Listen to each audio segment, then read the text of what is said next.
Listen, I just came back from the Middle East, and this is the worst arrangement I've ever seen. Those so-called luxurious palaces. Come on, any Trump Tower in New York is more magnificent than this. They greeted me with a 24-karat gold fountain. It's ridiculous. I've had solid gold faucets in my Mar-a-Lago in Florida for 10 years.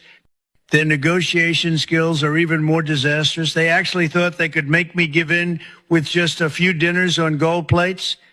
I've been in the business world for 50 years, and no one can take advantage of President Trump. I directly told them, either follow my rules or don't waste my time. And what happened?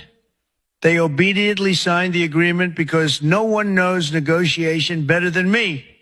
The most ridiculous thing is those media. They took hundreds of photos, but not a single one can show my presidential demeanor. Next time I go there, only if they decorate the whole country in Trump style. Otherwise, don't even think about it.